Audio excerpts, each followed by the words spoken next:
अपनी महिमा परमात्मा ने भी खुद ही बतानी पड़ी।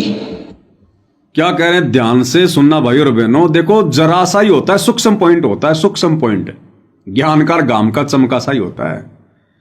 अब यहां कितनी बड़ी बात कह गए गुरुदेव भगवान। गुरुदेव भगवान कह रहे हैं कि पुण्यात्माओं, परमात्मा ने भी अपनी महिमा खुद ही बतानी पड़ी। चलो हम कुछ समय के लिए मानते हैं कि परमात्मा वो दाढ़ी मूछ वाले हैं, कबीर जी जो 650 साल पहले आए थे, जिनके विषय में गुरुदेव भगवान कह रहे हैं कि जब परमात्मा कबीर जी 650 साल पहले आए थे तो उन्होंने खुद ही अपनी महिमा बताई, सतलोक की जानकारी दी। क्या कह रहे हैं कि पुण्यात्माओं, परमात्मा ने भी, ये जो भी शब्द है ना, भी, इस पर ध्यान देना, परमात्मा ने भी अपनी जानकारी, अपनी महिमा खुद ही बतानी पड़ी। तो भी शब्द जहां लग गया, इसका मतलब कोई और भी है जो अपनी महिमा वर्तमान में खुद ही बता रहा है। यानी परमात्मा ने भी अपनी महिमा खुद ही बतानी पड़ी। इसी प्रकार सतगुरु रामपाल जी, ये कबीर भगवान वर्तमान में अपने विषय में अपनी महिमा खुद ही बता रहे हैं, अपने आप को छुपाते हुए। शब्द पे ध्यान देना, ध्यान से सुनो। पुण्यात्माओं,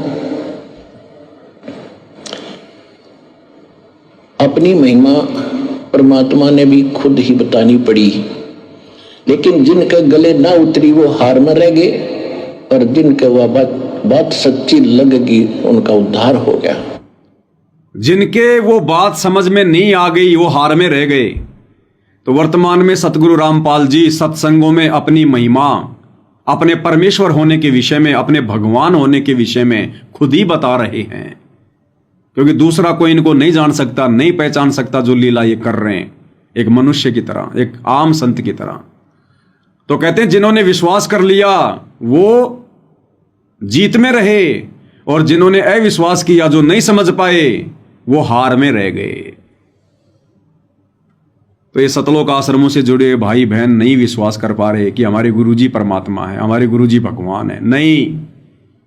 और जिन्होंने विश्वास कर लिया सत्सेवक भाई बहनों ने कि गुरुजी भगवान है, परमात्मा है, इनके अलावा और कोई कबीर नहीं है, वो आज फायदे में है। क्या कह रहे हैं परमात्मा, फिर से ध्यान से सुनो। क्योंकि पुण्यात्माओं, अपनी महिमा परमात्मा ने भी खुद ही बतानी पड़ी, लेकिन जिनके गले ना उतरी वो हार में रह गए, और जिनके वह बात सच्ची लगेगी उनका उद्धार हो गया। हम सत्सेवकों के द्वारा भी बार बार ये प्रमाणित करने के बावजूद, बताने के बावजूद, इतने वीडियो बनाने के बावजूद, सत्संगों से प्रमाण देने के बावजूद भी स्वयं गुरुजी का कलयुगी परिवार, कोऑर्डिनेटर और संगत वाले, आश्रम वाले बिल्कुल नहीं मान रहे, विश्वास ही नहीं कर रहे कि संत रामपाल जी खुद ही कबीर हो सकते हैं, और विश्वास नहीं कर पा रहे। इसी कारण तो ये जून के महीने में फिर दाढ़ी मूछ वाली फोटो का प्रकट दिवस मनाते हैं, उसको कबीर मान के, भगवान मान के। और 8 सितंबर को अपने गुरुजी का अवतरण दिवस के नाम पर जन्मदिन मनाते हैं। तो इनको विश्वास नहीं हो रहा, जिस कारण से ये लोग हार में हैं। अपना मनुष्य जीवन परमात्मा मिलने के बावजूद भी ये बर्बाद करने की दिशा में आगे बढ़ रहे हैं। हम ही अलख अल्लाह है, कुतुब गोस और पीरे, गरीबदास खालक धनी, हमरा नाम कबीरे। ए स्वामी सृष्टा में सृष्टि हमारे तीरे, दास गरीब अधर बसो अवगत सत्य कबीरे। रामानंद जी से परमात्मा अपनी महिमा बता रहे थे कि मैं सारी सृष्टि का रचने वाला हूं, मैं पूर्ण परमात्मा हूं, मैं ऊपर रहता हूं, जिसको तुम अवगत कहते हो, जिसकी तुम्हें ज्ञान नहीं उस गति का। और अब आगे देखना, गुरुदेव भगवान भी अपनी महिमा खुद ही बता रहे हैं, बार बार जोर देकर। इस दास के अलावा इस पूरी पृथ्वी पर कोई पूर्ण संत नहीं है, कोई सच्चा सतगुरु नहीं है, कोई संत नहीं है इस दास के अलावा। अपने विषय में गुरुदेव बार बार बोल रहे हैं। तो पूर्ण संत कौन होता है? कबीर। सतगुरु कौन होता है? कबीर। सच्चा संत कौन होता है? कबीर। तत्वदर्शी संत कौन होता है? कबीर।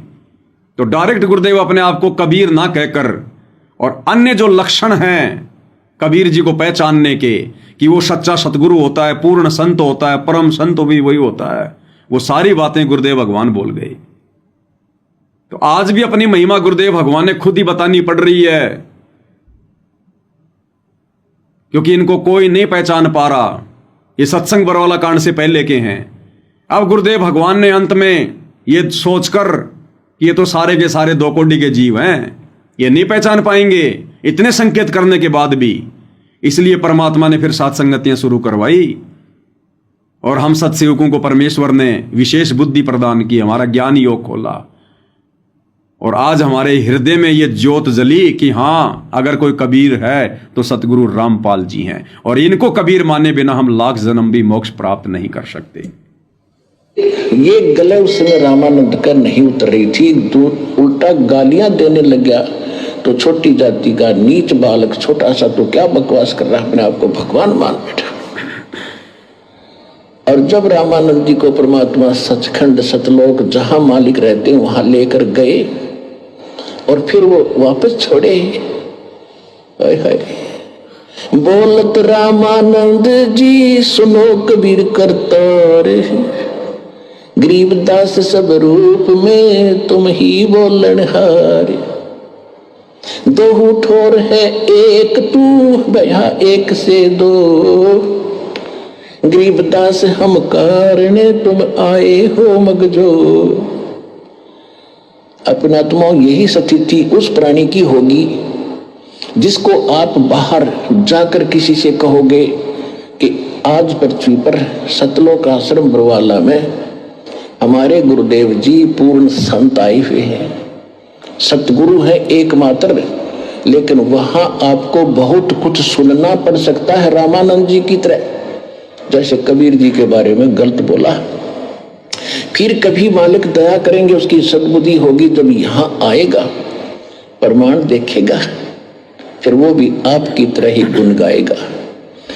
गुरुदेव ने क्लियर कर दिया कबीर जी से अपनी तुलना करके, अपने आप को छुपाते हुए, कि 650 साल पहले उन्होंने भी अपने आप को परमात्मा कहा, भगवान कहा कि हम ही अलग अल्लाह हैं, कुतुब गोश और पीर, गरीब दास खालिक धनी हमारा नाम कबीर।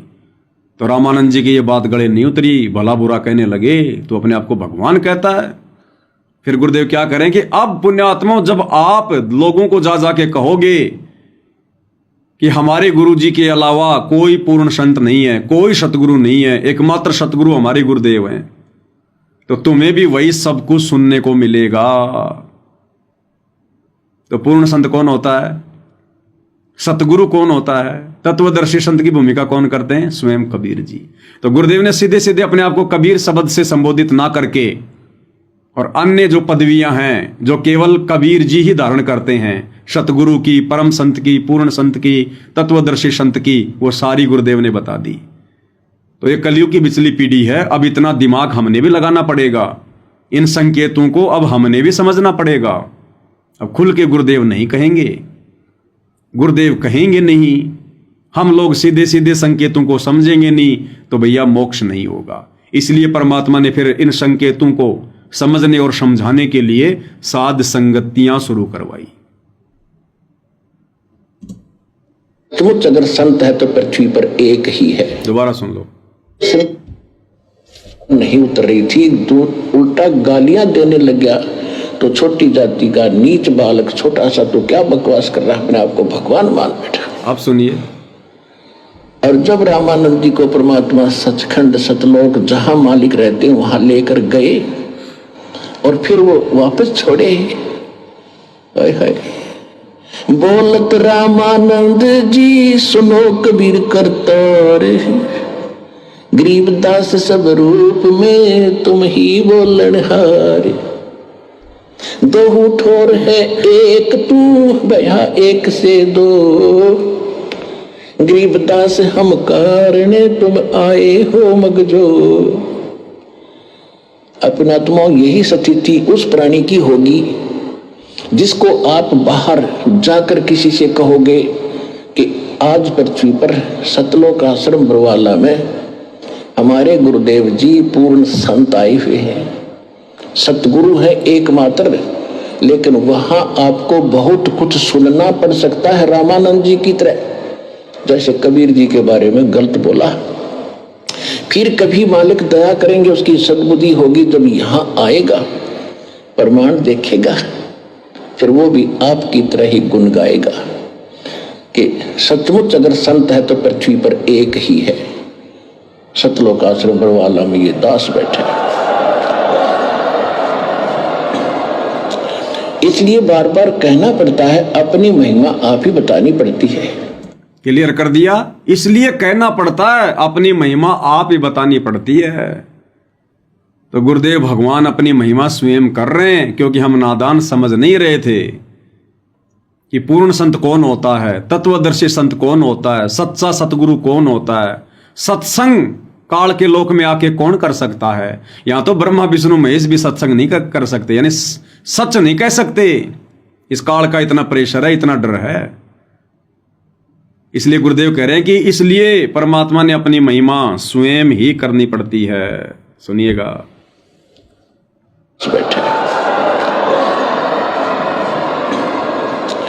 इसलिए बार बार कहना पड़ता है, अपनी महिमा आप ही बतानी पड़ती है।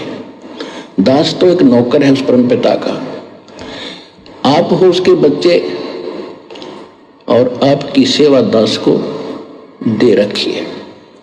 और कोशिश यही रहेगी कि भगवान से डर के मालिक के बच्चों की नौकर जो सेवा करता है उसकी नौकरी बनी रहती है। तो दास का ये प्रयत्न आखिरी सांस तक रहेगा। अब ये संकेत जो गुरुदेव ने स्वयं के ऊपर लिया है कि दास तो उस परमात्मा का नौकर है, आप लोगों की सेवा के लिए दास को परमात्मा ने भेजा है। और नौकर यदि मालिक की आज्ञा में रहकर नौकरी करेगा, उसके बच्चों की सेवा करेगा, तो परमात्मा प्रसन्न होंगे। और ये प्रयत्न दास का अंतिम श्वास तक रहेगा। अब यहाँ गुरुदेव ने अपने आप को छुपा कर एक भगत की भूमिका में ये शब्द कहे हैं, आप और हमें समझाने के लिए। भाई आज पता चल गया गुरुदेव तो स्वयं मालिक हैं, परमात्मा हैं, ये दुनिया को सेवा बांटने वाले हैं। तो ये गुरुदेव ने आप और हमारे लिए आदेश दिया है कि आप लोगों ने आपसी राग द्वेष को त्याग कर, मन मुटाव को त्याग कर, और यदि आपने परमात्मा के बच्चों से कोई द्वेष किया, मन मुटाव किया, लड़ाई झगड़ा किया, क्योंकि हमें उपदेश देने के बाद भगवान ने, सतगुरु रामपाल जी ने एक सेवा दे दी, प्यार प्रेम से रहने की, एक दूसरे का सहयोग करने की, मदद करने की, प्यार प्रेम से रहने की, समझाने की। और यदि हम वही काम करेंगे तो फिर परमात्मा हमसे नाराज होगा फिर, क्योंकि सारी सृष्टि इन्हीं के बच्चे हैं, इनके बेटा बेटी हैं। और उपदेश लेने के बाद तो विशेष तौर पर इनके बेटा बेटी की श्रेणी में आ जाते हैं, इनकी आत्माएं। और यदि हम अपने भगत भाई बहनों से द्वेष करेंगे, लड़ाई झगड़ा करेंगे, मनमुटाव करेंगे, तो फिर परमात्मा सेवा भी छीन लेगा और हमसे नाराज भी होगा। तो ये उदाहरण गुरुदेव ने स्वयं के ऊपर लेकर आप और हमें शिक्षा दी है।